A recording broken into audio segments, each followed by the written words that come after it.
राधे राधे प्यारे बच्चों, स्वागत है आपके अपने YouTube चैनल पे। आ चुके हैं हम आपके लिए फिर से मजेदार वीडियो लेके। और आज का टॉपिक रहने वाला है क्लास 12 हिंदी, कुंवर नारायण जी का कवि परिचय। आज तक आपने YouTube हो या गाइड हो या परीक्षा अध्ययन, इससे आसान भाषा में आपने कभी भी कवि परिचय नहीं देखा होगा जितना आज हम आपके लिए लेकर आए हैं। ठीक है, कवि परिचय पढ़ने से पहले आपको थोड़ा सा समझा देते हैं किस टाइप में लिखना होता है और कैसा क्या होता है इसका फॉर्मेट। तो देखो, कवि परिचय होता है बच्चों बोर्ड एग्जाम क्लास 12 में पूछा जाता है। कितने नंबर में? 3 नंबर में। 3 नंबर में नहीं पूछा जाता, सॉरी, 3 नंबर में वो 3 पॉइंट पूछे जाते हैं 4 नंबर में। कितने पॉइंट पूछे जाते हैं बच्चों?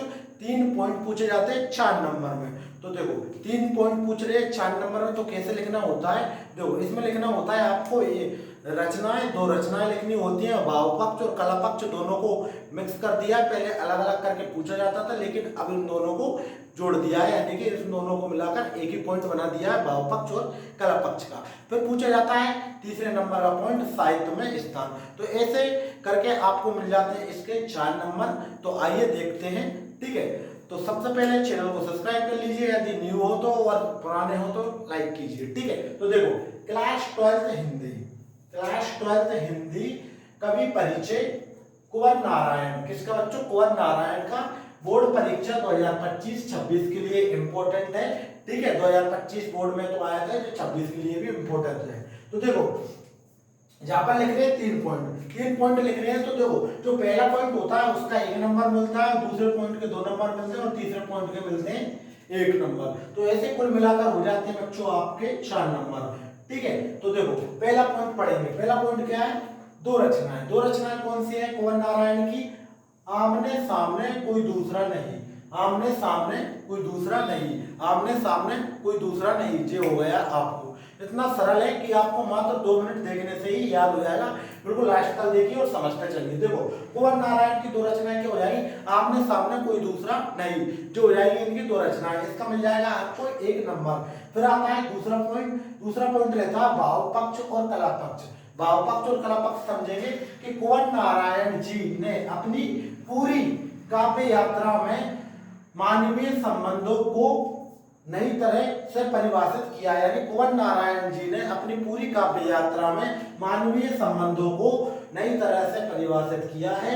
इन्होंने अपनी रचनाओं के द्वारा समाज को सुधारने का प्रयास किया है। इन्होंने अपनी जो रचनाएं थी उसके द्वारा समाज को कैसा सुधारने का प्रयास किया है।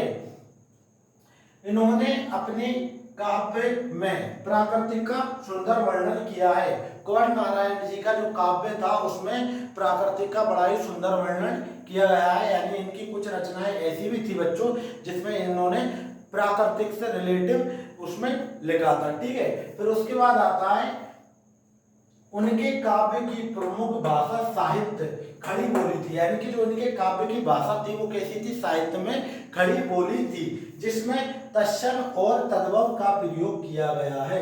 जिसमें किसका प्रयोग किया गया बच्चों? तत्सम और तद्भव शब्द का प्रयोग किया गया है। इसको लिखते से ही आपको मिलेंगे कितने नंबर बच्चों? 2 नंबर।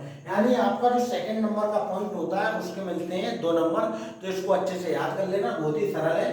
तो कुंवर नारायण ने अपनी पूरी काव्य यात्रा में मानवीय संबंधों का क्या किया है?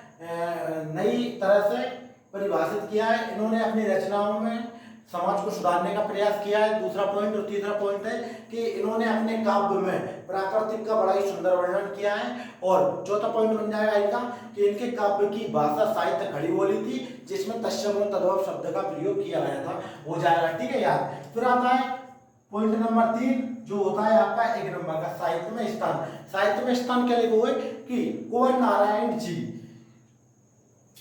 साहित्य के जगत में सूर्य के समान चमकते हैं। कुंवर नारायण जी साहित्य के जगत में सूर्य के समान चमकते हैं। और ये तीसरे सप्ताह के प्रमुख कवि है। कौन सा था? ये तीसरे। ठीक है, इसको अच्छे से याद रखना है क्योंकि यहाँ से आपका एक एमसीक्यूज भी बन सकता है, नहीं बनेगा ही। ठीक है, तो ये था आपका कुंवर नारायण जी का बहुत ही सरल भाषा में का भी परिचय, इसका स्क्रीनशॉट ले लीजिए। वीडियो अच्छी लगी तो वीडियो को लाइक कीजिए और चैनल पे नहीं हो तो चैनल को सब्सक्राइब कीजिए। मिलते हैं नेक्स्ट वीडियो में, जब तक के लिए जय हिंद, जय भारत। इसी तरह पढ़ते रहिए और आगे बढ़ते रहिए। ठीक है बच्चों।